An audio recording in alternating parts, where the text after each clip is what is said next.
Microsoft CEO సత్య నాదెండ్లతో CM Revanth Reddy భేటీ. ముక్కోటి ఏకాదశి ప్రయుక్త అధ్యయనోత్సవాలకు సర్వం సిద్ధం. గత ప్రభుత్వం వెలుగుమెట్ల పారస్ పార్కును పట్టించుకోలేదన్న మంత్రి తుమ్మల. తెలుగు భాష పేరుతో కూటమి ప్రభుత్వం మోసం చేస్తుందన్న మాజీ ఎమ్మెల్సీ జూపిడి ప్రభాకర్ రావు.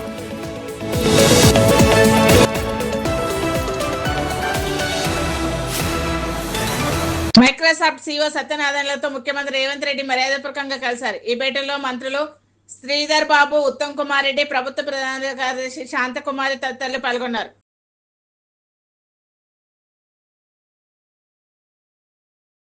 భద్రాచలంలో శ్రీ సీతారామచంద్ర స్వామి వారి ఆలయంలో ముక్కోటి ఏకాదశి ప్రయుక్త అధ్యయనోత్సవాలకు సర్వం సిద్ధమైంది. ఈ నెల 31 నుంచి జనవరి 10వ తేదీ వరకు అధ్యయనోత్సవాలు నిర్వహిస్తున్నామని భద్రాచలం ప్రాజెక్టు అధికారి రాహుల్ తెలిపారు. జనవరి 21 నుండి 23 వరకు ఇలాస ఉత్సవాలు, 26న స్వామివారికి విశ్వరూపం ఉంటుందని ఆయన చెప్పారు. స్వామివారి వివిధ రూపాల్లో భక్తులకు దర్శనమిస్తున్నారని అన్నారు.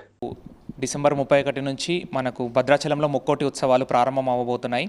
దానికి తగ్గట్టుగా ఎంతమంది భక్తులు వచ్చినా కూడా అన్ని రకాల వసతులు ఉండేటట్టు కలెక్టర్ గారి సహకారంతో మనం ప్లాన్ చేస్తున్నాము. సో మనకు 9th రోజు తెప్పోత్సవం కోసం కూడా మనకు ఆ హంసనావ కూడా చాలా అందంగా డెకరేషన్ చేసి తయారు చేస్తున్నాము. సో భక్తులందరికీ, అంటే మన భద్రాచలం అనే కాదు, 2 రాష్ట్రాల్లో ఉన్న భక్తులందరూ కూడా ఈ ఉత్సవాలకు వించేసి ఇక్కడ ఉన్న చక్కని ఏర్పాట్లను సద్వినియోగపరచుకొని ఆ దేవుని యొక్క ఆశీస్సులు స్వీకరిస్తారని కోరుకుంటున్నాను. ఖమ్మం జిల్లా అభివృద్ధికి కృషి చేస్తున్నానని మంత్రి తుమ్మల నాగేశ్వరరావు అన్నారు. గత ప్రభుత్వం 10 సంవత్సరాల కాలంలో వెలుగుమట్ల ఫారెస్ట్ పార్కు అభివృద్ధిని పట్టించుకోలేదని విమర్శించారు. చారిత్రాత్మక కట్టడం కిల్లాకు కూడా రోప్ వే ఏర్పాటు చేసి పర్యాటకాన్ని అభివృద్ధి చేయాలని అనేది లక్ష్యంతో ముందుకు వెళ్తున్నామన్నారు. మున్నేరుకు వరదల వల్ల నష్టం లేకుండా రిటైనింగ్ వాల్ నిర్మాణం కూడా చేపడుతున్నామని చెప్పారు.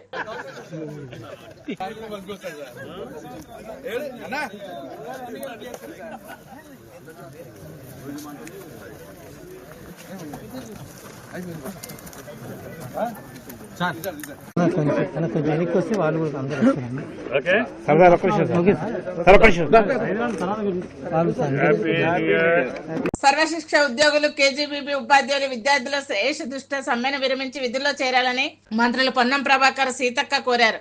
సర్వశిక్ష ఉద్యోగులు, KGBB ఉపాధ్యాయులతో సమావేశం అయ్యారు. తమని రెగ్యులరైజ్ చేయడం లేదా ఉద్యోగ భద్రతతో కూడిన పే స్కూల్ అమలు చేయాలని సర్వశిక్ష ఉద్యోగులు ప్రభుత్వ మంత్రుల దృష్టికి తీసుకొచ్చారు.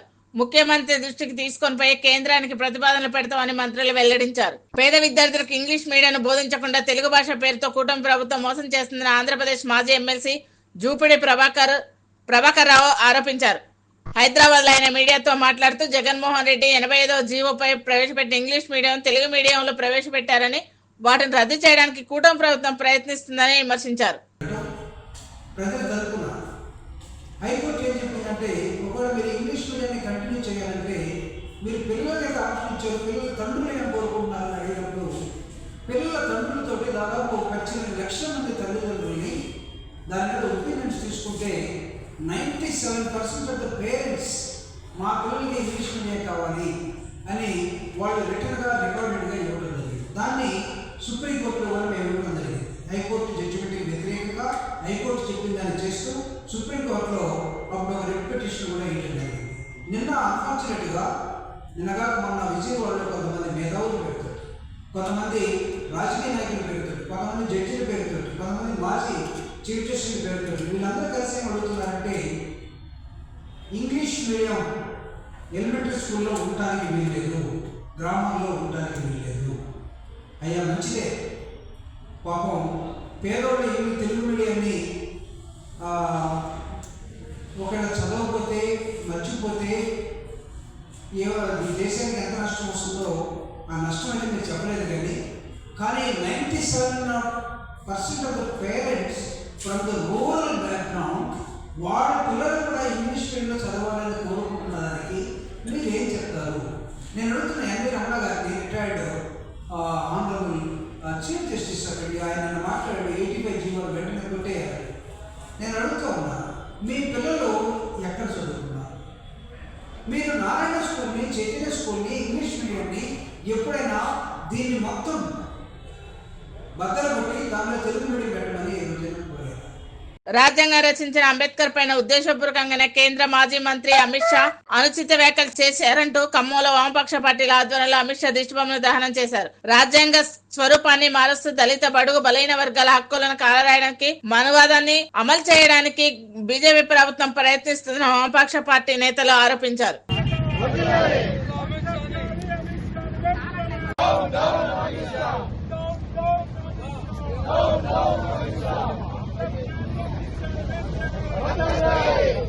పార్లమెంట్లో కేంద్ర హోంశాఖ మంత్రి అయిన అమిత్ షా అంబేద్కర్ మీద చేసిన వ్యాఖ్యలు అవుతున్నాయో అవి చాలా దుర్మార్గమైనవి. అవి కావాలనే మనువాదాన్ని అమలు చేయడం కోసం పార్లమెంట్లో అంబేద్కర్ మీద అలాంటి వ్యాఖ్యలు చేసిండు అమిత్ షా. కాబట్టి ఎమ్మెల్యే అమిత్ షాని బర్తరఫ్ చేయాలని చెప్పి కేంద్ర ప్రభుత్వాన్ని నరేంద్ర మోడీని కోరుతున్నాం. ఇవాళ రకరకాల పేర్లతోని ఇవాళ కేంద్రంలో బీజేపీ ప్రభుత్వం రాజ్యాంగం మీద లేకపోతే రాజ్యాంగం రచించిన అంబేద్కర్ మీద అదేవిధంగా ఇతర ప్రముఖుల మీద దాడులు చేయడం అంటే ఇంతకంటే దారుణం లేదని చెప్పి కూడా ఈ సందర్భంగా తెలియజేస్తున్నాం. భారత హోంశాఖ మంత్రి అమిత్ షా అంబేద్కర్ పట్ల అనుచిత వ్యాఖ్యలను చేయడాన్ని వామపక్ష పార్టీలు తీవ్రంగా ఖండిస్తున్నాయి. దానికి నిరసనగా ఈరోజు దేశవ్యాప్తంగా నిరసన కార్యక్రమాలు చేయాలని నిర్ణయించడం జరిగింది. ఏదైతే అమిత్ షా భారత పార్లమెంట్లో ఏదైతే మాట్లాడారో అనుచితమైనటువంటి వ్యాఖ్యలు ఏ రకంగానైతే మాట్లాడారో భగవంతుని స్మరించుకోవడం ద్వారానే ఈ దేశం ముందుకు పోద్ది, వ్యక్తులు ముందుకు పోతారనేటువంటి ఒక స్ఫురణతో కూడినటువంటి మనువాద దృష్టితోని వారు మాట్లాడారు. అంబేద్కర్ పదాన్ని వాళ్ళు వినటానికి కూడా అంగీకరించడం లేదు. అంబేద్కర్ని వారు ఆనాడే భారత రాజ్యాంగాన్ని మేము అమలు జరపబోమని దాన్ని అంగీకరించమని రాజ్యాంగం ప్రారంభమైనటువంటి రోజునే చెప్పారు. భారత జాతీయ జెండాను గుర్తించమని చెప్పారు. ఆ మేరకు వాళ్ళ యొక్క పరిపాలన కాలంలో జరుగుతున్నాయి. దేశంలో అనేకమైనటువంటి రాజ్యాంగ సవరణల ద్వారా ఆ రాజ్యాంగం స్వరూపాన్ని మార్చివేసి ఈ దేశంలో ఉన్నటువంటి దళితుల అదే రకంగా ఇతర పేద ప్రజానికం యొక్క హక్కుల్ని కాలరాయటం, అట్లాగనే ఈ దేశ ప్రజల యొక్క మనుస్మృతిని అమలు చేయడం ద్వారా పురాతన కాలంలోకి దేశాన్ని తీసుకుపోవాలనేటువంటి అభిప్రాయంతో వాళ్ళు ప్రయత్నం చేస్తున్నారు. అందుకోసమే వాళ్ళు 370 రాజ్యాంగ సవరణ ద్వారా కాశ్మీర్ హక్కులను హరించారు. ఇవాళ దేశంలో ఒకే ఎన్నిక ఒకే ప్రజ పేరుతోని జమిలీ ఎన్నికల విధానాన్ని తీసుకురావడం కోసం ప్రయత్నం చేస్తున్నారు.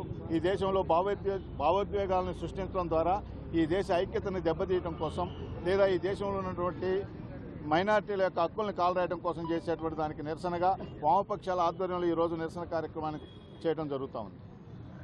యాదాద్రి భువనగిరి జిల్లా మోటకొండూరు మండలం మాటూరు గ్రామంలోని ప్రాథమిక పాఠశాల Panchayati Raj deputy executive engineer Hemant మధ్యాహ్న భోజన పథకాన్ని తనిఖీ చేశారు. జిల్లా పరిషత్ ఉన్నత పాఠశాలలో Narasimha women's and child welfare officer మధ్యాహ్న భోజన పథకాన్ని తనిఖీలు చేశారు. నాణ్యత ప్రమాణాలు తప్పకుండా పాటించాలని తెలిపారు. హుజూరాబాద్ నియోజకవర్గ జమ్మికుంటలోని సర్వే నెంబర్ 808/B/E నాయని చెరువు పరిధిలోని భూమిని చదును చేసి కంచెలుగా ఏర్పాటు చేసుకుని దాని లోపల ప్లాట్లుగా మార్చి ఎలాంటి అనుమతి లేకుండా అక్రమంగా విక్రయిస్తున్నారు. అదేవిధంగా ప్రభుత్వ స్థలానికి రక్షణ కల్పించాలని కౌన్సిలర్ పొన్నగట్టి విజయ ప్రభుత్వాన్ని కోరారు. అక్రమాలకు పాల్పడుతున్న వారిపై తగు చర్యలు తీసుకోవాలని ఆమె డిమాండ్ చేశారు. మున్సిపాలిటీ పరిధిలోని నాయన చెరువుకు సంబంధించిన భూమి మరి కొంతమంది అధికారులతోని కొంతమంది నాయకులు మరి కబ్జా చేయడం జరిగింది. మరి ఎంతో కాలంగా మరి ఇక్కడ నివసిస్తున్న ప్రజలకు ఎంత ఇబ్బంది అయినా కూడా కనీసం అందరికెళ్ళి ఒక కాలువ కూడా కట్టనిటువంటి ప్రభుత్వము మరి ఈ రోజు ఈ కబ్జా చేసిన భూములు ఒకరి చేతుల నుంచి ఒకరి చేతులు మారి ఈ రోజు ప్లాట్లు పెట్టడం జరుగుతుంది. ఇది ఎంతవరకు కరెక్ట్ అని అడుగుతున్నాము. మేము ఎంఆర్ఓ ఆఫీసులో కూడా చెప్పడం జరిగింది. ఇంతవరకు కూడా వాళ్ళు మరి ఎలాంటి స్పందన లేకుండా ఉంది. మున్సిపాలిటీలో కూడా మేము ఒక అప్లికేషన్ ఇవ్వడం జరిగింది. మరి ఈ ప్లాట్లు పెట్టడం వల్ల ఎవరు నష్టపోతారు అనేది ఒక్కసారి మనం ఆలోచించుకోవాల్సిన విషయం. ఎందుకంటే కబ్జాదారులు ఒకరి చేతుల నుంచి ఇంకో చేతులకు మారుతుంది. కానీ ఈ ప్లాట్లు పెట్టడం వల్ల సామాన్య ప్రజలు వాళ్ళు కష్టం చేసుకుంటూ ప్రతి రూపాయి పోగు చేసుకుంటూ ఒక ఇల్లు దేవాలయం లాంటి ఇల్లు నిర్మించుకోవడం కోసమే ఈ ప్లాట్ కొనుక్కోవడం జరుగుతుంది. మరి అది కొనుక్కున్నాక మళ్ళీ ఎవరు నష్టపోతారనే దాని మీద మేము స్పందించడం జరుగుతుంది. మరి ఇది నా వార్డు కిందకి వచ్చిన అన్ని వార్డు ప్రజలు నాకు సమానమే కాబట్టి సామాన్య ప్రజలు ఏ ప్రజలైనా కూడా ఎవరైనా కూడా ఒక ఇల్లు కావాలనే ఆశతోనే ఇది కొనుక్కుంటారు. కాబట్టి అలాంటి అన్యాయం ఆ ప్రజలకు జరగద్దని మేము ఈ రోజు ముందుకొచ్చిన నా వార్డు ప్రజలతోని. రాష్ట్రంలోని అనధికారికంగా కొనసాగుతున్న ప్రైవేట్ సెక్యూరిటీ ఏజెన్సీలపై చర్యలు తీసుకోవాలని సెక్యూరిటీ అసోసియేషన్ ఆఫ్ తెలంగాణ ప్రభుత్వాన్ని డిమాండ్ చేసింది. సంధ్య థియేటర్లో జరిగిన ఘటనలో అల్లు అర్జున్ కోసం పనిచేస్తున్న బౌన్సర్లకు రాష్ట్రంలోని ఏజెన్సీలకు సంబంధం లేదని అసోసియేషన్ అధ్యక్షుడు శ్రీకాంత్, చైర్మన్ డిఎస్ రెడ్డిలు స్పష్టం చేశారు. ప్రణాళికాబద్ధంగా జరగాల్సిన సెక్యూరిటీ సర్వీసులు ఇష్టానుసారంగా నిర్వహించడం వల్లే ప్రమాదం చోటు చేసుకుంటున్నాయని ఆవేదన వ్యక్తం చేశారు. ఈ తెలంగాణ రాష్ట్రంలో వివిధ డిపార్ట్మెంట్లో, గవర్నమెంట్లో, ప్రైవేట్ సెక్టార్, పబ్లిక్ సెక్టార్ అన్ని డిపార్ట్మెంట్లలో కూడా సర్వీస్ ప్రొవైడ్ చేయడం జరుగుతుంది. ఈరోజు మీ ముందుకి అంటే మీడియా ముందుకు రావాల్సిన అవసరం వచ్చింది. వారం రోజుల నుంచి ఇదే ఇష్యూస్ మీద ఒక వారం క్రితం సివి ఆనంద్ గారు మీడియా సమావేశం పెట్టడం జరిగింది. పర్టికులర్లీ బౌన్సర్స్ను ఉద్దేశించి వార్నింగ్ ఇస్తూ, హెచ్చరిస్తూ మీటింగ్ పెట్టారు. బౌన్సర్స్ అనేవాళ్ళు విచ్చలవిడిగా ఇష్టారాజ్యంగా ఏ కంట్రోలింగ్ లేకుండా పని చేస్తున్నారు. వాళ్ళకు ప్రాపర్ ట్రైనింగ్ లేదు, ఇన్స్ట్రక్షన్స్ లేదు. ఏజెన్సీ వాళ్ళకు హెచ్చరిస్తున్నారు, ఇకపైన జరగబోతున్నారు. ఇది సబ్జెక్ట్. యాక్చువల్లీ అల్లు అర్జున్ గారు ఆ రోజు ఏదైతే సంజయ్ దగ్గర జరిగిన సంఘటన, ఆయన వచ్చినటువంటి అది అంటే వచ్చిన విధానం కానీ వెళ్ళిన విధానం కానీ అది కన్సర్న్ కాదు. ఒకటి ప్రాపర్గా థియేటర్ యాజమాన్య పర్మిషను, పోలీస్ పర్మిషను అది కాదు. మేము ఒకటే అడుగుతున్నాము, అల్లు అర్జున్ గారు వెనకాల వచ్చినటువంటి bouncers they are not engaged by the security agency. ఈ క్లారిటీ చాలా చోట్ల మిస్ అవుతుంది. ఒక ఏజెన్సీ రిక్రూట్మెంట్ చేసి బౌన్సర్లను పెట్టి ఉంటే, అలాట్ చేసి ఉంటే, ఒక ఏజెన్సీ యొక్క ఐడి కార్డ్, ఏజెన్సీ యొక్క లోగో ప్రతి ఒక్కటి ఉంటుంది. ఈరోజు మన చైర్మన్ గారు చెప్పినట్టు 2016 నుంచి తెలంగాణ రాష్ట్రంలో పసారా యాక్ట్ అమల్లోకి వచ్చింది. 2000 We have gathered to discuss about Revati, a lady, and his son. The lady is expired. His son is seriously injured because of the stampede at Sanjay Theatre, attributing to the bouncers' duties and responsibilities. ఈరోజు అల్లు అర్జున్ గారు సడన్గా ఎవరికి చెప్పకుండా థియేటర్కి రావడం జరిగింది. Already వాళ్ళకు అల్లు అర్జున్ గారు వచ్చే ఇన్ఫర్మేషన్ ఉండడం వల్ల చాలామంది జనం అక్కడ రావడం జరిగింది. వాళ్ళను అల్లు అర్జున్ సేవ్ చేయడానికి ఈ బాడీ గార్డ్ బౌన్సర్స్ వేరే వాళ్ళు తోయడం జరిగింది. ఆ తోయడము, ఆ తొక్కిలిసినట్టు రేవతి అనే 35 years మీద చనిపోవడం జరిగింది. ఆమె కుమారుడు సీరియస్గా ఇంజూర్ అయ్యి హాస్పిటల్ వేయడం జరిగింది. ఈ విషయంలో సిబి హైదరాబాద్ కూడా బౌన్సర్స్తో ఏజెన్సీకి వార్నింగ్ ఇవ్వడం జరిగింది. ఈ విషయంలో మనం మెయిన్గా మాట్లాడాల్సింది ఏమంటే what are the duties and who are the bouncers. ఈరోజు బౌన్సర్స్ అనే వ్యవస్థ చాలా పెద్దగా అయిపోయింది. ఈరోజు బౌన్సర్ అనే వ్యవస్థ లేకపోతే ఈరోజు ఇండస్ట్రీ నడవదు. సెలబ్రిటీతో సహా విఐపీస్, పొలిటీషియన్స్, పబ్స్ ఇటువంటి అన్నిటికీ దివ్యాంగులు ఎదుర్కొంటున్న సమస్యలను కేంద్ర రాష్ట్ర ప్రభుత్వాలతో తీసుకువెళ్లేందుకు దేశంలో కొనసాగుతున్న రైడ్ బై దివ్యాంగ ఫర్ యాక్సెసిబుల్ ఇండియా యాత్ర నగరానికి చేరుకుంది. సంగటి ఫౌండేషన్ వ్యవస్థాపకులు సుధీర్ దీప్, ఐడియా సంస్థ ఎండి శ్రీనివాస్ రెడ్డితో కలిసి మాట్లాడుతూ 6000 కిలోమీటర్ల యాత్ర నిర్వహిస్తున్నట్లు చెప్పారు. కేంద్ర రాష్ట్ర ప్రభుత్వాలతో పాటు సాధారణ ప్రజలు కూడా దివ్యాంగుల సమస్యలను అర్థం కాని వారికి చేయూతనివ్వాలని కోరారు. అంటే చాలా డిఫికల్టీస్ ఉన్నా కూడా కష్టపడి ఇంత దూరం వచ్చి ఒక అవేర్నెస్ బిల్డ్ చేయడానికి వచ్చారు. ఇంత దూరం. నా పేరు శ్రీనివాస్ రెడ్డి అండి, ఐడియాబెట్ సాఫ్ట్వేర్ మేనేజింగ్ డైరెక్టర్. నేను ఒక 5 సంవత్సరాల నుంచి సంగటి ఫౌండేషన్కి ఐటీ సపోర్ట్ చేస్తున్నాం. అంటే ఇది కంప్లీట్లీ సోషల్ రెస్పాన్సిబిలిటీ లాగా తీసుకున్నాము. There is no commercial dealing. మేము ఏదో ఒక రకంగా టెక్నాలజీలో మేము ఆల్రెడీ చాలా ముందంజలో ఉన్నాము. కొంతవరకు ఒక హెల్ప్ చేయాలనే ఉద్దేశంతో కొలాబరేట్ చేస్తున్నాం సంఘటి ఫౌండేషన్కి.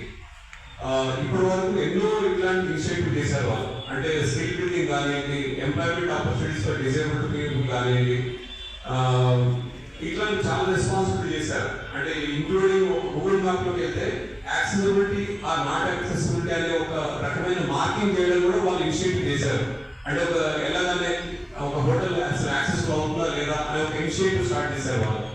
సో ఏమేం చేస్తామంటే వీళ్ళకి ఐటీ రిలేటెడ్ అన్ని సహకారాలు మేము ఐడియా బ్యాట్స్ నుంచి ఇస్తున్నాము. ఇప్పుడు ఇంకా కొన్ని రోజులు అంటే ఇంకో 1-2 months లో ఒక కొత్త పోర్టల్ కూడా డెవలప్ చేస్తున్నామండి. వేరే ప్లాట్ఫామ్ అంటే ఎలా అంటే వేరే డిసేబుల్డ్ వల్ల ఉన్న ప్రొడక్ట్స్ కానీ సర్వీసెస్ కూడా దాంట్లో ఎనేబుల్ చేయగలిగితే ఇవన్నీ అందరికి యాక్సెసిబిలిటీ వస్తుంది. అంటే వాళ్ళకి అవేర్నెస్ వస్తుంది. ఇప్పుడు ఫస్ట్ థింగ్ ఇది అవేర్నెస్, అందరికి తెలియాలి. సెకండ్ థింగ్ అవేర్నెస్ తర్వాత అవైలబిలిటీ, తర్వాత ఇన్ఫర్మేషన్ స్ప్రెడింగ్. లైక్ ఈ పేరు ఎప్పుడు స్టార్ట్? నా పేరు శ్రీనివాస్ రెడ్డి కట్ట, ఐడియా బైట్స్ మేనేజింగ్ డైరెక్టర్. ఈరోజు ఇక్కడ ఎందుకు సమావేశం అంటే సంఘటి ఫౌండేషన్ అనే సంస్థ వాళ్ళు ఆల్ ఓవర్ ఇండియా వాళ్ళు ఒక రోడ్ ట్రిప్ చేస్తున్నారు, covering 6000 kilometers from Delhi to Dhanushkodi again Delhi. ఇప్పుడు హైదరాబాద్లో ఈరోజు వచ్చారు. వాళ్ళ మెయిన్ పర్పస్ ఏంటంటే ఇండియాలో ఒక డిజేబిలిటీ వాళ్ళకి యాక్సెసిబిలిటీ అనే దానికి పెంపొందించడానికి వాళ్ళు ట్రై చేస్తారు. వాళ్ళు మెయిన్గా ఏంటంటే ఇప్పుడు మనం పబ్లిక్ ప్లేసెస్ తీసుకున్నా, హోటల్ ఇండస్ట్రీస్ తీసుకున్నా కూడా వీటన్నిటి కూడా యాక్సెసిబిలిటీ అనేది లేదు.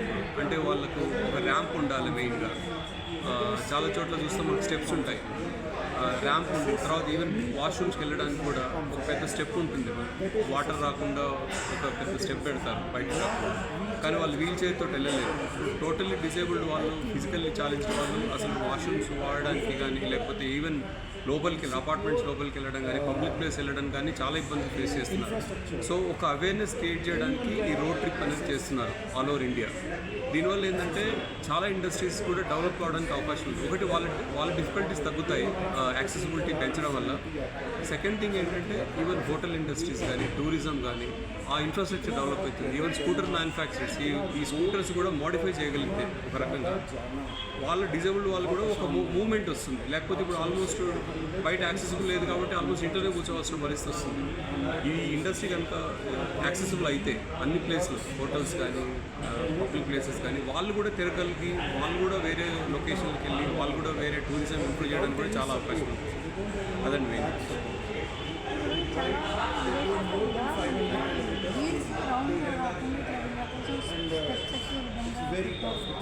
అది చాలా కాస్ట్లీ మేడం. అవి చాలా కాస్ట్లీ అండ్ ఆల్సో అవి అంత సక్సెస్ అయిపోయి అంత ప్రొడక్షన్ అంత సక్సెస్ఫుల్గా రాలేదు ఇంకా. అది ఇంకా ఏంటంటే డెమాన్స్ట్రేషన్ స్టేజ్లోనే ఉన్నాయి కానీ పబ్లిక్ యూజ్ చేసి పబ్లిక్ యూజ్ చేసి చాలా ఎకనామిక్లో అందరూ తీసుకునేంత స్టేజ్లో రాలేదు మేడం ఇంకా. అవి ఇంకేంటంటే ఒక డెమాన్స్ట్రేషన్, ఒక క్యూరియాసిటీతో చేస్తున్నాడు తప్ప అది నిజంగా యూజ్ చేయొచ్చా అంటే చాలా తక్కువ అది యూసేజ్. మనం ఓన్లీ వీడియోలో అక్కడక్కడ చూస్తున్నాం తప్ప నిజంగా యూసేజ్ చాలా He got very sick, so we have to admit him at Basis General Hospital. So रात को बहुत ज़्यादा हो गया था, तो हम किसी से आज सुबह मिल नहीं पाए. उसकी तबीयत ठीक नहीं है, वो आ नहीं पाए.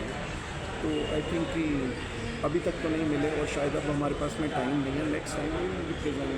और एक्चुअल में क्या है कि जितनी भी बॉडीज़ हैं, गवर्नमेंट बॉडीज़ हैं, उन सबको हम ये फिल्म्स भेजेंगे, क्लिपिंग इसकी भेजेंगे हम सारी. जिस चीज़ का जो स्टेक होगा ना, हम उन सारे स्टेक होल्डर्स को we will send them the clip film, we will send with all the. Yes definitely central government तो मेन है, और इम्प्लीमेंटेशन अथॉरिटीज़ लोकल बॉडीज़ ही होती हैं. उसमें सेंट्रल बॉडी का कोई बहुत ज़्यादा यूज़ नहीं होता है. सेंट्रल बॉडी ने तो RPWD एक 2016 बना दिया, पर वो RPWD एक्ट 2016 की इम्प्लीमेंटेशन ही नहीं है स्टेट लेवल्स के ऊपर. So since you've mentioned the act, there was a standing committee report in 2021 that the central किया था, जिस 6 हमारे राइडर्स हैं स्पेशल एबल्ड। इनमें सभी अलग अलग टाइप की डिसेबिलिटी है। कोई स्पाइन कोड इंजरीज है, किसी की डिसेबिलिटी PPRP है, किसी की डिसेबिलिटी जो है बाइलेग 1 है। लेकिन हम लोगों में एक अलग चैलेंज है। हम लोगों ने ये ट्रैवल स्टार्ट किया था 15 दिसंबर 2040 को, और ये लगभग 20 दिनों की यात्रा 6000 किलोमीटर की हमने बाई गूगल किया था। लेकिन अभी तक अगर देखा जाए तो 4900 किलोमीटर के समथिंग हम लोगों ने पूरा किया, जिसमें से 12 स्टेट आज हमारा यहाँ पास पूरा कंप्लीट हो गया। हम अगर बात करते हैं एसेसिबिलिटी की, अगर हम बात करते हैं उनके इनकरेज की, उनको भी ट्रैवल करने के लिए, तो ये यात्रा सबसे बेस्ट यात्रा में से माना जाएगा। आप देख रहे हैं पीछे हम लोगों ने जो 12 स्टेट कवर किया, उसमें कुछ नेचुरल प्लेसेस हैं, कुछ फन प्लेसेस हैं, कुछ हिस्टोरिकल प्लेसेस हैं, कुछ मॉन्यूमेंट्स हैं। और हम बात अगर करें रोड की, तो कुछ रोड बहुत बेस्ट रोड है, जो कि रियल में जो हमारी गवर्नमेंट अभी बना रही है, उनको हम कहेंगे अगर ये रोड हमारे लिए वाकई में एक्सेसिबल है। क्योंकि वहाँ के जो टॉयलेट्स हैं देखेंगे आप, हम आराम से गए और टॉयलेट से वापस आ रहे हैं। हम लोग को सबसे अधिक जो ज़रूरत पड़ती है ऑन रोड, वो ज़रूरत होती है टॉयलेट की। अगर टॉयलेट ही एक्सेसिबल है तो मैं ये मानता हूँ कि हमारे लिए कोई भी चीज़ की बाधा नहीं है, बैरियर नहीं है। क्योंकि हम राइडर हैं, हमें 2 ही चीज़ रास्ते में चाहिए, एक होटल हमें एक्सेसिबल चाहिए, दूसरा टॉयलेट में भी हम होटल को भी कंप्रोमाइज़ कर सकते हैं कि हम दिन में खाना ना खाएं, हम पानी पिएं। लेकिन पानी पिएंगे तो टॉयलेट जाना हमें, अगर टॉयलेट आप एक्सेसिबल देते हो तो आपको कहीं भी जाने में कोई दिक्कत नहीं। ఖమ్మం నగరంలో ఓ ప్రైవేట్ హాస్పిటల్లో అరుదైన శస్త్రచికిత్స చేసి ఓ 13 ఏళ్ల యువకుడిని బతికించారు వైద్యులు. భద్రాద్రి కొత్తగూడెం జిల్లా భద్రాచలం చెందిన అక్షయ్ రెడ్డి అనే 13 ఏళ్ల బాలుడికి పారాడ్యుడెనల్ హెర్నియా అనే వింత వ్యాధి సోకింది. 3 ఏళ్లుగా కడుపు నొప్పితో బాధపడుతున్న తమ బాబును హైదరాబాద్ ఆసుపత్రులకు తిప్పుతున్న జబ్బు ఏంటో తెలియకపోవడంతో సాయిరం ఆసుపత్రికి తీసుకురాగా ఎంతో శ్రమించి ప్రాణాలు కాపాడామని వైద్యులు తెలిపారు. తమ బాబుని కాపాడిన వైద్యులకు తల్లిదండ్రులు ధన్యవాదాలు తెలిపారు. నా పేరు ద్వారకా అండి, మాది భద్రాచలం. మా బాబు 7th క్లాస్ చదువుతున్నాడు, వాడికి 13 ఇయర్స్. మా బాబు పేరు అక్షయ్ రెడ్డి. ఆయన ఒక 10 డేస్ నుంచి స్టొమక్ పెయిన్తో బాధపడుతున్నాడు.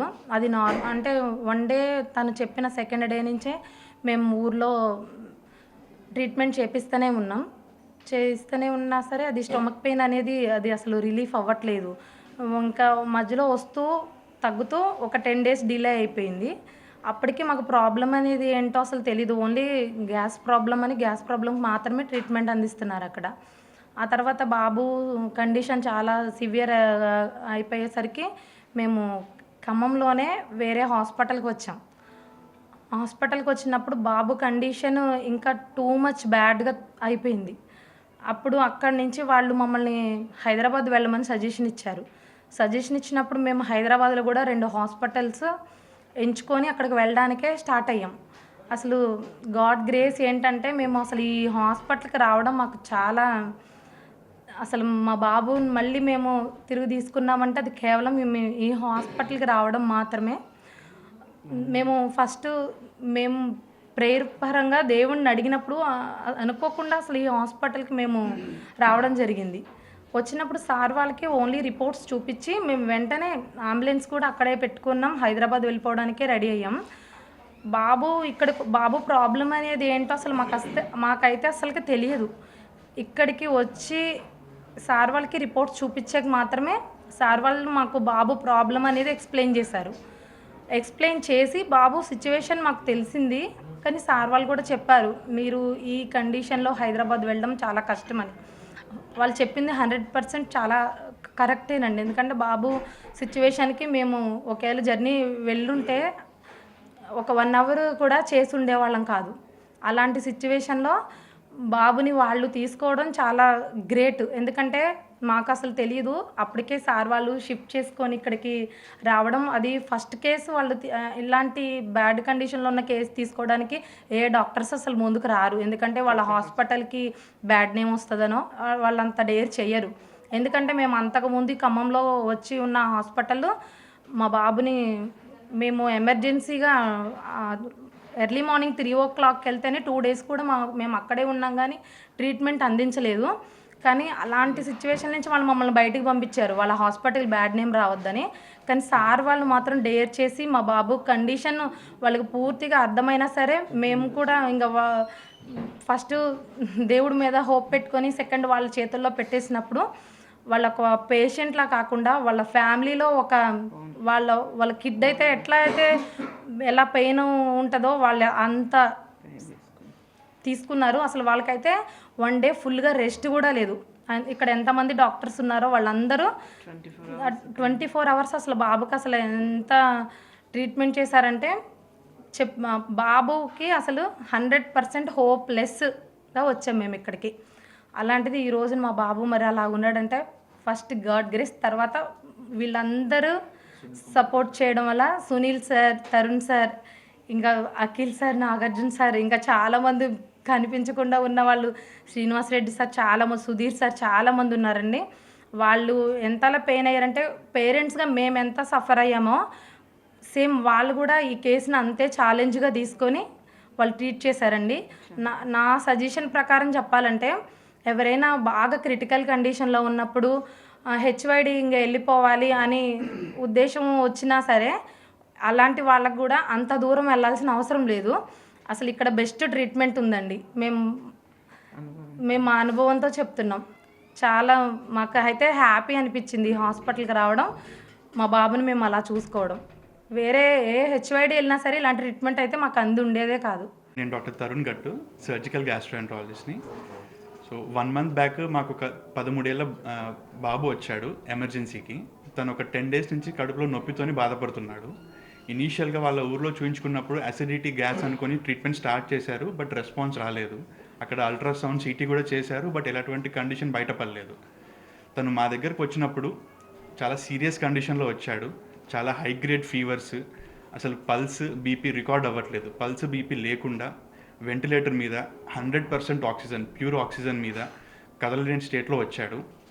మేము తీసుకున్నాము ఎమర్జెన్సీలోకి. మా క్రిటికల్ కేర్ స్పెషలిస్ట్ చూశారు. వెంటనే రిసెసిటేషన్ స్టార్ట్ చేశాము. తర్వాత సిటీ స్కాన్ చేస్తే తనకి చాలా రేర్ కండిషన్ ఉందని తెలిసింది కడుపులో. దాన్ని పారాడ్యూడినల్ హెర్నియా అంటాము. అది బేసికల్గా పుట్టుకతోనే ఉంటుంది. దాని అర్థం పేగుల పక్కన ఒక చిన్న రంధ్రం ఉండి చిన్నప్పటి నుంచి రోజు రోజుకి కొంచెం పేగులు లోపలికి వెళ్ళి తనకి ఈ వయసు 13 ఏళ్ళకి పేగులు బ్లాక్ అయిపోయాయి. అవి బ్లాక్ అవడంతో పాటు వాటికి రక్తం సప్లై కూడా కట్ అయిపోయి పేగులన్నీ కుళ్ళిపోయాయి అన్నమాట. సో తను ఆ కండిషన్లో వచ్చినప్పుడు అసలు తను బతుకున్నాడా లేదా కూడా మాకు అర్థం కాలేదు ఫస్ట్ టైం చూసినప్పుడు. ఆ కండిషన్ నుంచి తను వెంటనే ఐసీయూకి షిఫ్ట్ చేసి బీపీకి మెడిసిన్స్ పెట్టి యాంటీబయాటిక్ స్టార్ట్ చేసి క్రిటికల్ కేర్ స్పెషలిస్టులు, నెఫ్రాలజిస్టులు వెంటనే చూసి బ్లడ్లో యాసిడ్ లెవెల్స్ చాలా ఎక్కువగా ఉన్నాయని వెంటనే డయాలసిస్ స్టార్ట్ చేశారు. మా నెఫ్రాలజిస్ట్ చెప్తారు ఎటువంటి డయాలసిస్ చేశారు అని చెప్పి. నైట్ అరౌండ్ 8 o'clock వచ్చారు. వెంటనే ఐసీయూకి తీసుకెళ్ళి డయాలసిస్ స్టార్ట్ చేశాము. 6 గంటలు డయాలసిస్ చేస్తే కానీ తన కండిషన్ అసలు ఇంప్రూవ్మెంట్ అవుతుందా లేదా మాకు ఒక క్లారిటీ కూడా రాలేదు. 6 గంటల తర్వాత కొంచెం యూరిన్ రావడం స్టార్ట్ అయింది. తనకి ప్రీవియస్ 1 day నుంచి యూరిన్ కూడా రావట్లేదు. బీపీ ఇంకా డ్రాప్ అవుతుందని చెప్పేసి వెంటనే ఆపరేషన్ థియేటర్కి వెళ్ళిపోయాము. ఇదంతా midnight 3:30, 4 o'clockకి. లోపలికి వెళ్ళాక చూస్తే తనకు ఆల్మోస్ట్ 80% చిన్నపేగ మొత్తం కుళ్ళిపోయింది లోపల. కేవలం ఒక 70 సెంటీమీటర్లు మాత్రమే మిగిలిపోయి ఉంది చిన్నపేగు. సో ఆ కుళ్ళిపోయిన పేగు అంతా తీసేసి ఆ మిగిలిన 2 ends జాయిన్ చేసి తిరిగి మళ్ళీ ఐసీయూకి షిఫ్ట్ చేయడం జరిగింది. ఆల్మోస్ట్ 25 days తను హాస్పిటల్లో ఉన్నాడు. అందులో ఆల్మోస్ట్ 20 days ఐసీయూలోనే ఉండాల్సి వచ్చింది. తన కండిషన్ అటువంటిది. సో చివరికి after 25 days of a long battle, he has come out in a very good position. Master Key TV. Please like, share and subscribe Master Key TV.